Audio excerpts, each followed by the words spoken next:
Hi అండి. అందరూ మన ఛానల్‌ని సబ్స్క్రైబ్ చేసి నాకు కొంచెం సపోర్ట్ చేయండి. నిషిని ధాత్రి గదిలోకి తీసుకువెళ్ళి వెంటనే చెంప పగలగొడుతుంది. "ఇంత ధైర్యం ఉంటే నన్నే కొడతావే" అని నిషి అరుస్తూ ఉంటే, "కొట్టడం కాదు నిన్ను చంపేయాలి" అని ధాత్రి వార్నింగ్ ఇస్తూ ఉంటుంది. "ఏంటే నోటికి ఇష్టం వచ్చినట్లు మాట్లాడుతున్నావు" అని నిషి అరుస్తూ ఉంటుంది. కేదార్, కౌశికి కూడా అక్కడే ఉంటారు. "నిషి, ఫ్యాక్టరీని సీజ్ చేసిన రోజున నువ్వు ఏదో తప్పు చేశావని మాకు అర్థమైపోయింది. నువ్వు తప్పించుకోలేవు. మొత్తం ఆ రోజు ఏం జరిగిందో చెప్పు నిషి" అని కేదార్ కూడా అడుగుతూ ఉంటాడు.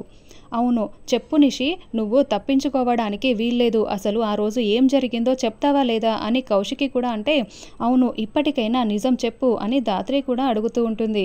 ఇక అప్పుడు నిషి రియలైజ్ అయిపోయి ఏడుస్తూ, "ఆ రోజు తాగిన మత్తులో మద్యం మత్తులో నేను డ్రైవింగ్ చేస్తూ ఒక ఆవిడకి యాక్సిడెంట్ చేశాను. ఆవిడ ప్రాణాలు తీసేశాను" అని ఆవిడని ఇంద్రాణితో కలిసి పూడ్చిపెట్టిన విషయం మొత్తం కూడా వివరిస్తూ ఉంటుంది. దాంతో అందరూ షాకింగ్గా వింటూ ఉంటారు. అయితే నిషి వెంటనే ఏడుస్తూ ధాత్రి కాళ్ళు పట్టుకొని, "ప్లీజ్ జగదాత్రి, నన్ను కాపాడు జగదాత్రి.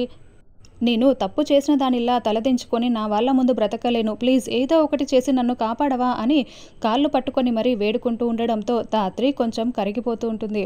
కేదార్, కౌశికి కూడా కాళ్ళు పట్టుకున్న నిషి వైపు షాకింగ్గా చూస్తూ ఉంటే, ఇక నిషి ఇంకొక అడుగు ముందుకు వేసేసి, "ప్లీజ్ అక్క, నన్ను కాపాడక్క, ఏదో ఒకటి చేసి నన్ను సేవ్ చేయక్క" అని అక్క అని పిలుస్తూ మాట్లాడుతూ ఉండడంతో ఇక ధాత్రికి ఒక్కసారిగా కళ్ళల్లో నీళ్లు తిరుగుతూ నిషి వైపు చాలా ప్రేమగా చూస్తూ ఉంటుంది. నిషి మొదటిసారి అక్క అని పిలవడంతో ధాత్రికి ఒకవైపు సంతోషం, నిషి అలా చిక్కుల్లో ఉందని బాధతో ఉంటూ ఉంటుంది.